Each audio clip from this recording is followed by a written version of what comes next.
ಇನ್ನು ವಿಷ್ಣುವರ್ಧನ್ ಅವರ ಪುತ್ರನ ಪಾತ್ರಧಾರಿಯಾಗಿ ಮಾಡಿದಂಥ ಬಾಲನಟ ಇದೀಗ ನಿಧನರಾಗಿದ್ದಾರೆ ನಮ್ಮ ಮಾಹಿತಿ ಬರ್ತಿರೋಂಥದ್ದು. ಹಾಗಾದರೆ ಏನಾಗಿದೆ ಈ ಸಂಪೂರ್ಣ ಮಾಹಿತಿ ನಿಮಗೆ ಕೊಡ್ತೀನಿ. ಅದಕ್ಕೂ ಮುನ್ನ ಚಾನಲ್ ಕೂಡ ಸಬ್ಸ್ಕ್ರೈಬ್ ಮಾಡಿಸಿದ್ರೆ ವಿಷ್ಣುವರ್ಧನ್ ಅವರ ಜೊತೆ ಅಭಿನಯ ಮಾಡಿ ಸಾಕಷ್ಟು ಹೆಸರು ಮಾಡಿದಂಥ ಹಾಗೂ ವಿಷ್ಣುವರ್ಧನ್ ಅವರ ಪಾತ್ರವನ್ನು ದ್ವಿಪಾತ್ರದ ಮೂಲಕ ಮಾಡಿದಂಥ ಅದ್ಭುತವಾದಂಥ ಕಲಾವಿದ ಅಂತಲೇ ಹೇಳ್ಬೋದು.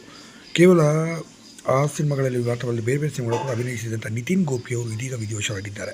ಕೇವಲ 33ನೇ ವಯಸ್ಸಿನಲ್ಲೇ ಹೃದಯಘಾತದಿಂದ ಕೊನೆಯ ಸೆಳೆದಿದ್ದಾರೆ ಅನ್ನೋ ಮಾಹಿತಿ ಬರ್ತಿರೋಂಥದ್ದು.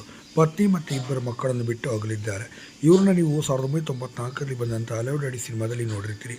ಮತ್ತು ಹಲೋ ಡ್ಯಾಡಿ ಸಿನಿಮಾದಲ್ಲಿ ಇವರ ಅಭಿನಯನ ಕೂಡ ನೋಡಿ ಸಾಕಷ್ಟು ಜನ ಮೆಚ್ಚುಗೆಯನ್ನು ಕೂಡ ವ್ಯಕ್ತಪಡಿಸಿದರು.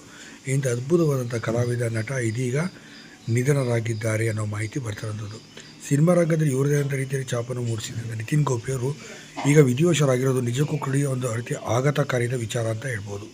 ನಿತಿನ್ ಗೋಪಿ ಅವರು ಸಿನಿಮಾದಲ್ಲಿ ಮಾತ್ರವಲ್ಲದೆ ಬೇರೆ ಬೇರೆ ಸಾಮಾಜಿಕ ಕೆಲಸಗಳನ್ನು ಕೂಡ ತೊಡಗಿಸಿಕೊಂಡಿದ್ದರು. ನೀವು ಕೂಡ ಈ ನಟನನ್ನು ಮಿಸ್ ಮಾಡಿದ್ರೆ ಖಂಡಿತ ವಿಡಿಯೋನ ಲೈಕ್ ಮಾಡಿ.